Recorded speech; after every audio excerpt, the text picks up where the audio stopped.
My mom died 2 weeks ago, and it's safe to say I was devastated. I'd been out for sunblock as the sun scorched with such vengeance. It was impossible to move outside without your flesh burn. I got home and found her in the bath under the water. The police said it was an accident, or that she had killed herself, but I remember seeing the window and blinds open, which didn't make any sense.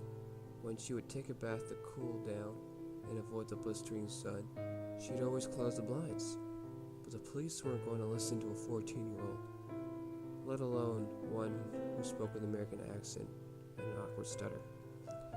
I'd been homeschooled in a small town in Mexico. It's been hard for me growing up here, as I couldn't speak the language well.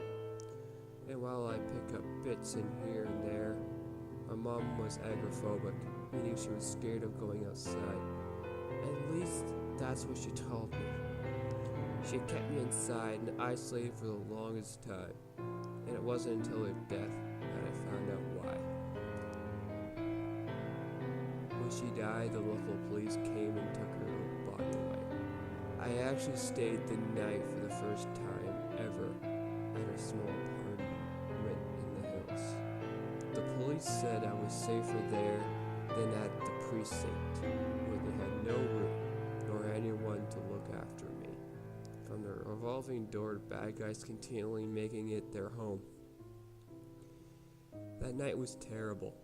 I missed her so bad. They told me to gather any belongings I wanted to take. I packed all my stuff into a suitcase and then went through the drawers in my mom's room.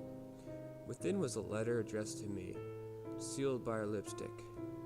In the morning, it wasn't the Mexican police who came back, but a man from the American consulate. He said he was going to take me home. When he saw I was confused, he told me that my mom had done a very bad thing 10 years ago and fled America with me. She was wanted by the FBI for my kidnapping. He could see from my face that I was shocked, and then proceeded, as he must, to deliver even more shocking news, that my dad was alive. He asked me if I was aware, and I said I wasn't. Mom had always told me he died in a plane crash, and that we were alone in the world. I had so many questions, and he did his best to answer the little he knew on the way to the airport. It wasn't a direct flight home, and they tied a thick package of documents around my neck, which were to track and guide my progress. As I got on each plane, I met different flight escorts who each tore off a piece of paper, gave me advice about my dad. One stewardess said it was a good thing my mom died, as she was evil, and now, and only now, would I meet my dad. On the last leg of the flight, I looked out of the window and saw fields of Ohio below. I was met at the gate by someone from the American Social Service Agency. She was late, but not as much as my dad. Apparently, while they had reached him initially to tell him of my discovery, they lost communication with him. I stayed for 2 days in a group home that wasn't very pleasant. But both the staff and the other kids were nasty. At some point, I was reading my mom's letter when the tallest of them tried to take it from me. He was mean, intimidated, and bullied the others. I jammed my fist so hard in his jaw that he was dizzy. Hand fell to the ground at dinner. No one said anything. Hand fell to the ground at dinner. No one said anything. As they were all happy, stood up to him. The group home was a lot of drama, as a sharp kitchen knife went missing.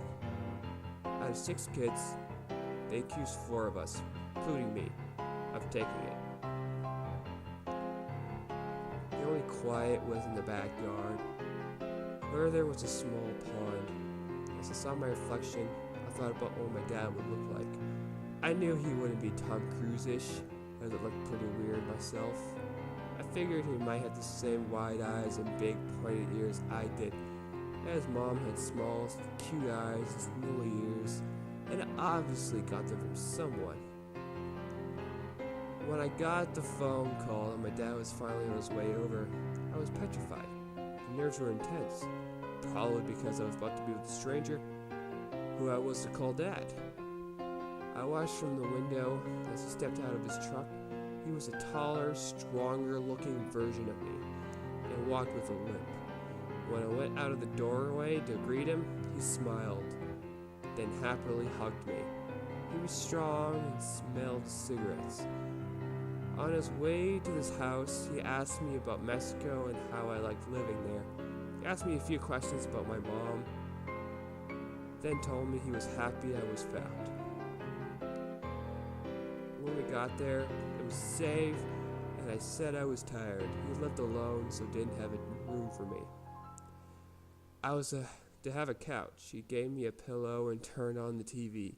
It was cool watching it, as Mom seldom let me. He sat with me for a while, and I felt his eyes lingering on me occasionally. I looked back, but he wouldn't look away. Instead, continued to stare. Nor did he smile. I imagined someone happy to see their son would smile. I felt there was something else going on in my head. The truth is, he wasn't good at hiding that. I got up and went to the bathroom. It was small, and there were spider webs on the ceiling. The wood had rotting on one of the walls, and I could see through some holes as I sat on the toilet. I could see him continually look towards me. I turned on the tap for the noise of water to mask the opening of my mom's letter. His eyes lingered on the main details. John, if you ever get this, then something bad may have happened to me. I pray it was an accident or by natural causes, but if something suspicious happened, I need you to know this. Your father is alive. I can't express how bad a man he is. I took you to Mexico when you were 5 because I knew he would kill me. And like he had done to others before, it wasn't a matter of it, but of when. We lived in isolation, so he couldn't track us down. He held me prisoner for 4 years, during which time I had you. You're the only thing that made my life worth living, and I love you immensely. Know that if he ever finds out where you live, he will kill you. He is pure evil. I love you, my sweet dear son, and will always be there in spirit with you. Stay strong. As I glanced back to the wall, his eyes were pressed against it, looking in. You okay in there? He asked. I said I was, and after a few moments, he left for his room. The sunburn on his shoulder should have fully confirmed my immediate suspicion that he found us in Mexico and killed Mom. But deep down, part of me wanted none of this to be true. If he truly were evil, I'd be completely alone. When I heard him snore, I rifled through his coat and came across this morning's airline ticket for Mexico. That night, I went to sleep, holding the sharp knife I stole from the group home under my pillow. We're up now, and he's cooking me breakfast. Then he said he'd show me around back. The knife hasn't left my side and will be used today. It is not a matter of it, just when.